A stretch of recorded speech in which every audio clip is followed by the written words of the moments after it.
Welcome to the Purpose-Based Retirement with certified financial planner Casey Weade. Casey is the president of Howard Bailey Financial. Whatever risk you face during your retirement years, we've got a plan. A published author and radio host. It's not how much we make during the good times, it's how much we keep during those really bad times. His advocacy for retirees and pre-retirees has made him a sought-after speaker and trusted financial leader. And putting a real plan together. This is the Purpose-Based Retirement. Thanks for joining us. I'm Lee Kelso. I am here with Casey Weade and Marshall Johnson, certified financial planners at Howard Bailey Financial. We're beginning our program today with a look at financial advice that you're better off actually ignoring. 5 commonly repeated beliefs that really are just myths in today's financial environment. Then we're answering viewer questions to explain what safe money is paying these days. What is a great rate with no risk? And then we'll take a look into the crystal ball and the market for 2017. What does Casey think might be ahead, and what are some of the experts saying?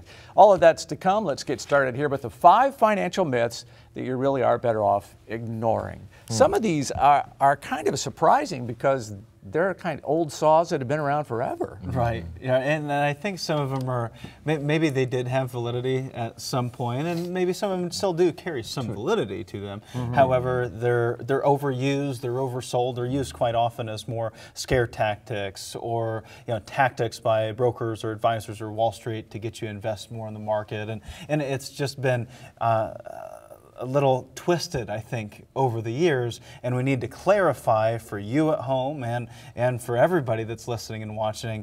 Everybody needs to understand that some of these may still have their application. However, don't use them in this broad shotgun approach for your entire financial life. All right, well, let's get started. Number 1 is you always hear about the power and the magnitude of compound interest. Yeah, compound interest. Well, Mark Twain said it's the 8th wonder of the world, right?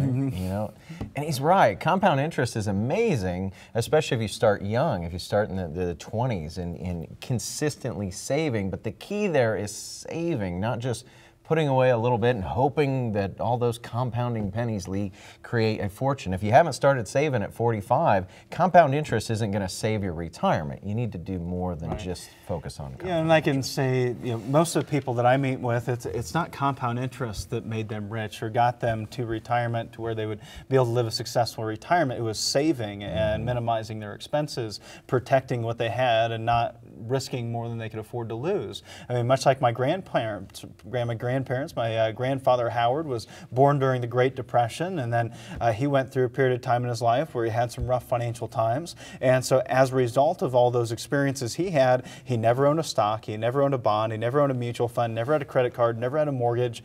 And just the other day I was hearing advisors talking about moving people out of their home mortgages and into the markets. And my grandfather never would have done that. He never would have gotten to where he was ultimately at retirement, retiring in his late 50s, probably never making even $40,000 in any given year. As a family, he laid carpet for a living. My grandma worked in a sewing factory. They weren't doctors, business professionals, attorneys. They just protected what they had. A lot of it was under the floorboards and taped around under the mattress and taped around door frames in the house.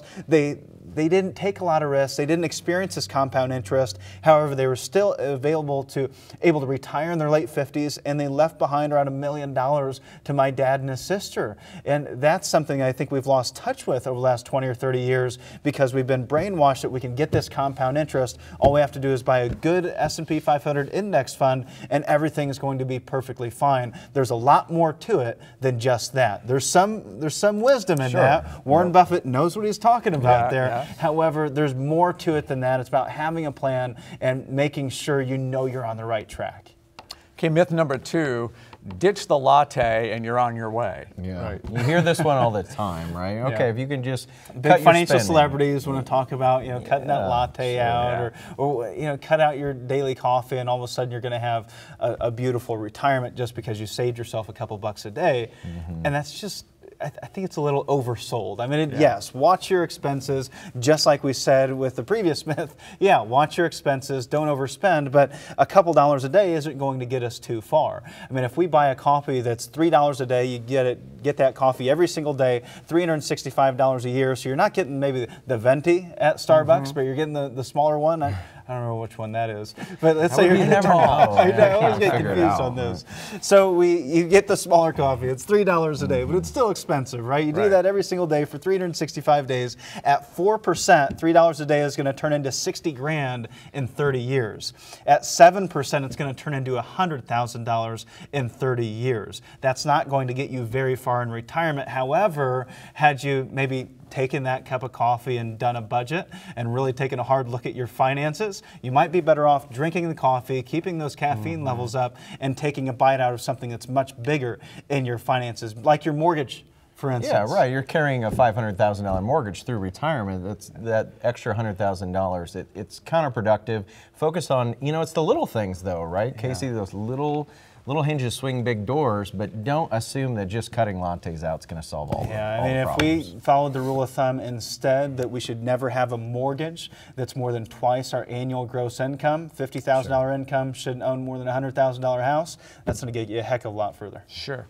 The rule of 72 is been around forever. Every banker talks to you about that at some point. Yeah, we need to get this money out of this savings and checking account that's making 1% and over in the market, because the market makes 7.2% a year. And at 7.2%, the rule of 72 tells us that our money is going to double every 10 years.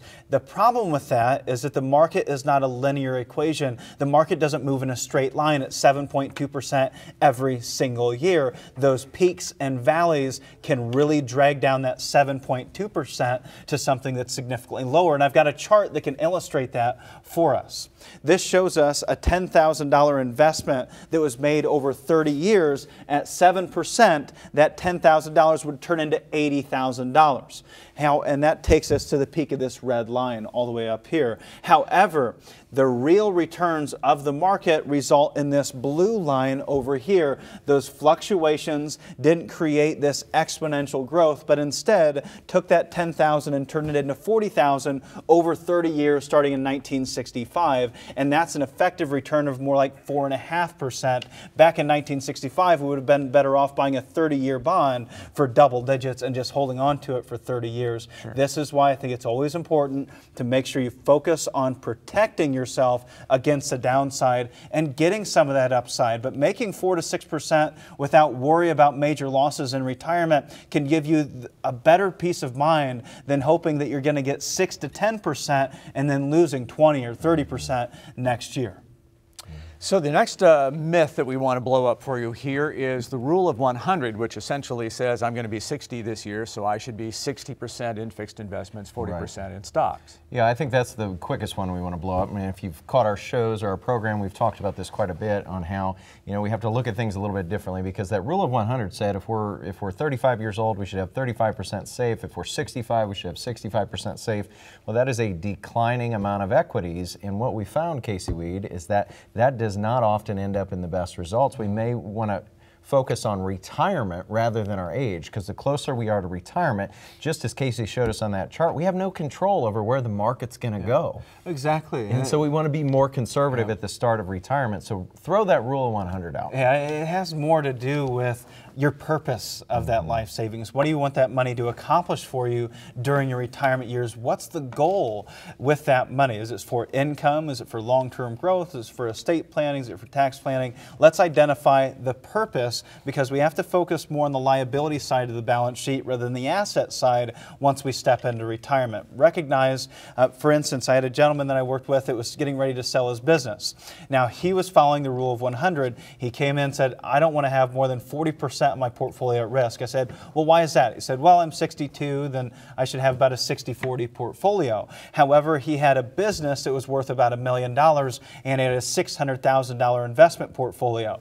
Wouldn't it make more sense to treat that business as an equity, since that's a single stock in a single demographic environment and a single industry? That is the riskiest part of your portfolio. Let's take this other $600,000. We were able to set it aside, use $350,000 to guarantee all of his income for the rest of his life without the business, and use another $250,000 to make sure that he had all his healthcare needs taken care of during retirement as well. And he was still left with this business asset that could be his inflation protection, his emergency reserves as we started to liquidate those assets and buy into the market at better valuations than we have today. Been invested in equities for long enough to say, you know what, I've won the game. Let's make sure that I'm okay for the rest of my life. And when the market shows me better opportunity, I'll buy back in.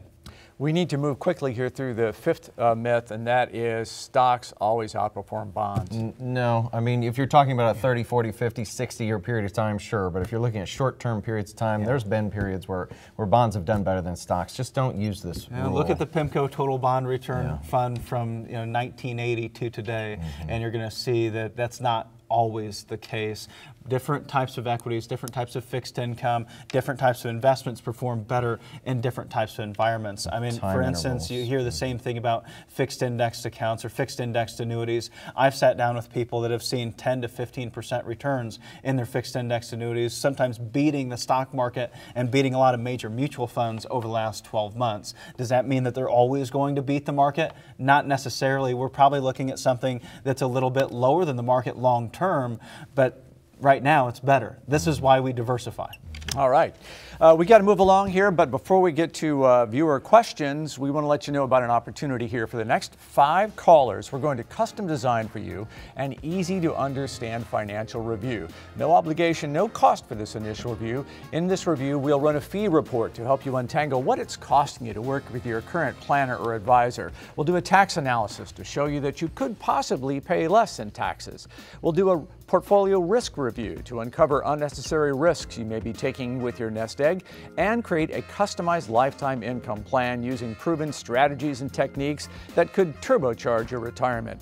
We're taking the guesswork out of financial planning for you, so I hope you're one of the next 5 callers at 260-482-9559. It's a comprehensive financial review at no obligation. 482-9559, 482-9559. We're back in a second. It's your retirement. How will you live it? How will you be remembered? Will you be able to take me on vacation? Will you be there for my ball games? Will you teach me your values? You'll be able to play with me. Oh, help me go to college. How will I remember you?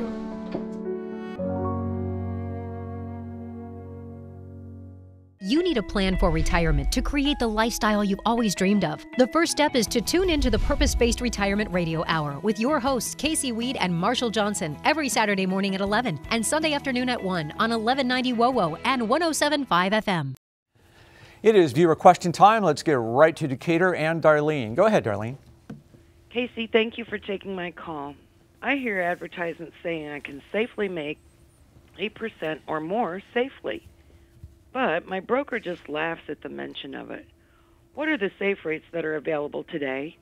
Well, Darlene, it depends on what the goal is. And I can tell you, yes, getting safely 8% in a fixed account just isn't going to happen today.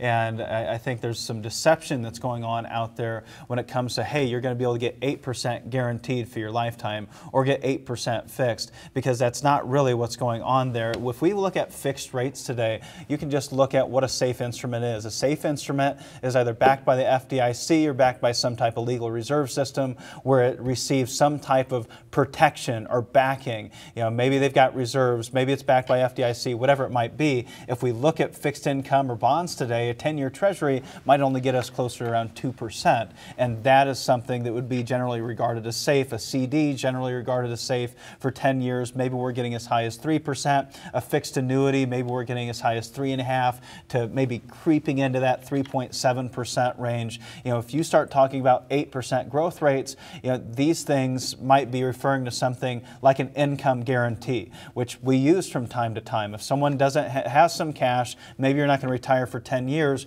you can set aside some assets in a guaranteed income account that's going to grow at 7%, 10% a year for the next 10 years, next 15 years, whatever that period might be, until it's time to use it. And then they're going to guarantee you an income stream from that bucket of growth for the rest of your life. And that's not necessarily a bad deal. Let's say that you have 20 years to retirement, if you could be guaranteed 7% a year for the next 20 years and then guaranteed a withdrawal rate of 4 to 6% for the rest of your life, that would be a pretty good deal. Alternatively, I think what this is referring to is a life insurance guarantee. So let's say that you're 60 years old and you have some extra assets that you don't plan on using. You might be able to purchase a life insurance policy that will receive an 8, maybe a 10% guaranteed interest rate if you die at your life expectancy. Life insurance is a better way to pass assets on to the next generation at higher guaranteed rates than we can get in alternative instruments, and also do so, more importantly, tax-free. So it depends on the purpose, and I would say that your broker's sitting there going, well, we can't get that in stocks and bonds, we can't do that in CDs, we can't do that with the instruments that I have in my toolbox, so it might be time to sit down with someone that can really share with you all of your options and how you might actually be able to accomplish that 8% rate. Thanks, Darlene. Let's get to Larry and Garrett. Go ahead, Larry. Hi, Casey. Thanks for taking my call. How can myself and my wife set up our kids with inherited IRAs? Larry, hey, I appreciate the question. When it comes to inherited IRAs, real simply, you got to die. That's how the kids inherit IRAs. There's no reason to talk about it in any other way. You don't want to do that. Wait on that one. That isn't something you necessarily have to do. I think there are some sales pitches out there about setting up inherited IRAs for you. But really, if we have a client that passed away, their kids come in, they sit down with us, we're going to roll it over to an inherited IRA and preserve the tax deferred nature of that account. One of the things you might think about doing is creating more of a stretch IRA and setting up your grandkids as a beneficiary. Okay, thanks a lot, Larry. Jenny from Convoy, Ohio, go right ahead. Hi, I'm a business owner with 10 years to retirement, and we've always put everything back into our business. It's time we start building up some retirement reserves. What is the most we can put away in our retirement accounts every year? Well, I meet with a lot of people that are just like yourselves that have never had a retirement plan because it all got poured back into the business, and that I get it. I've seen some great success here on individuals that have put all their money back into their business and turned it into a great business. I've got some families I've worked with that have done that and turned into multimillionaires. I've seen others do it and they've ended in bankruptcy.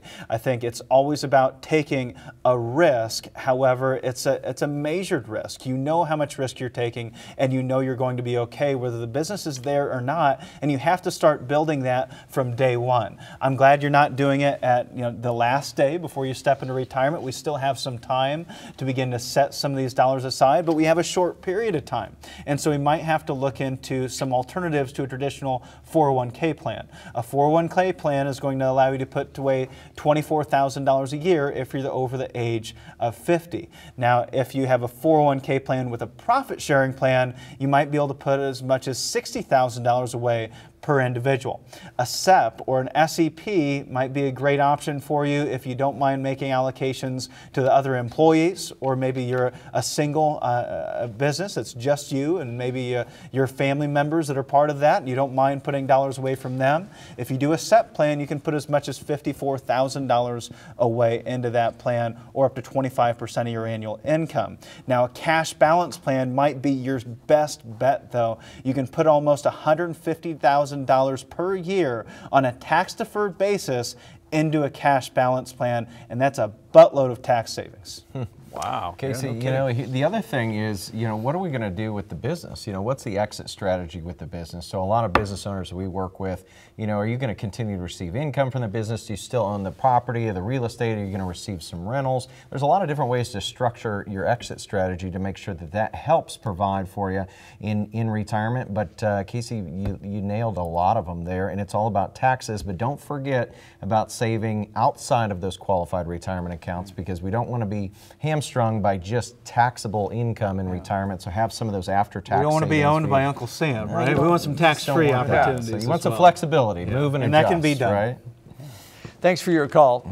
And for the next 5 callers, we hope that you'll be on the line for a custom-designed, easy-to-understand financial review. No obligation, no cost for this review. We'll run a fee report to help you untangle what it's costing you to work with your current planner or advisor right now. We'll perform a tax analysis to show you how you might be able to save some money on taxes, conduct a portfolio risk review to uncover unnecessary risks that could be lurking in how your nest egg is allocated, and then we'll also give you some proven strategies and techniques for a lifetime income plan to help turbocharge your retirement. So for the next 5 callers that dial right now at 260-482-9559, it's a comprehensive financial review with no obligation.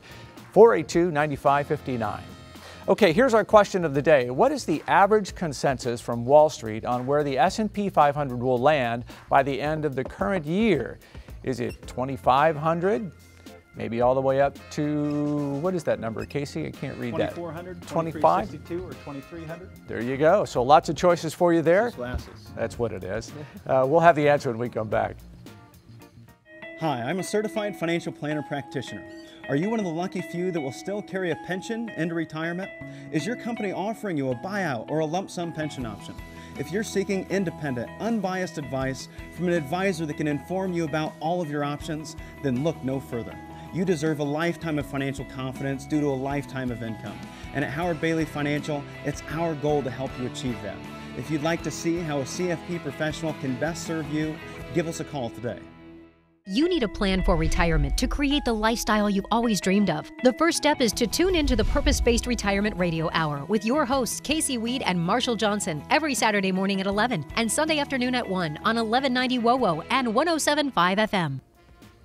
So the question of the day, what is the consensus of experts on where the market's going to be at the end of this year? We're going to see an increase of over 10% or down to around 1.3%. Casey, which of those is correct? Well, Lee, the general consensus is an ending value of 2362, which would be a total return from the beginning of the year through the end of the year of 4.05%. You see, everybody wants to pull out their crystal ball, right? Everybody wants to pull it out and say, hey, we're the bank that knows exactly where things are going to land at the end of the year. And every once in a while they get it right. However, they rarely get it right, and you want to know exactly where it's going to be at the end of the year, 5 years, 10 years from now, because we don't want to end up retiring during a period like this or this or this. This is the history of the S&P 500 going back to 1900s all the way through 2015, and we can see that there's been periods of time of 21 years, 29 years, 23 years, 14 years, where if we would have retired at the peak of one of those markets, we could have went through 30 years, 29 years of no returns in the broader market indexes, and retirees that retired during periods of time like that, unfortunate retirees that retired at the peak of the market, were often put back to work through 2008, 2001, and you don't want to let that be yourself. So sometimes we turn to these market predictions. The 2017 top banks all offer us where they see the market ending at the end of the year, and that ranged everywhere from 2,300 through 2,500. The real optimistic ones being RBC, Oppenheimer, Citigroup, and Barclays at returns that are around 8 to 10% over the 2017 year, while the more pessimistic groups had estimates that were more like 1.3%. And if we look historically from 2000 through 2017, what we're going to find is, on average, their estimated percentage gain is 9.6% per year. And I think what's really important to point out here is that it's always a gain, right? They're never predicting a red number on that sheet. They're always in the black, and they're quite often wrong. The actual percentage change from 2000 through 2017 is 4.2% per year versus the 9.6% that Wall Street predicted. That's an average difference of 5.4%, the actual returns being less than half of what Wall Street actually predicts. So does anybody really have a crystal ball? If we look at the analyst forecast going from 2000 through 2017, we're going to see that on average their forecasting error is about 19%, and at the beginning of 2000 they predicted the market would be up here, and 2001 to 2002 they predicted it would be up here, but it continued to fall. We can't always trust these analysts to know what the market's going to do next year, what the market's going to do the year after that. If you're investing in the market, you have to be investing for the long term, and long term isn't 12 months. However, once you step into retirement, your long term changes to short term because now you have immediate needs that you have every single month. You need income, and you can't afford to be selling your portfolio when the analysts get it wrong and the market's actually down.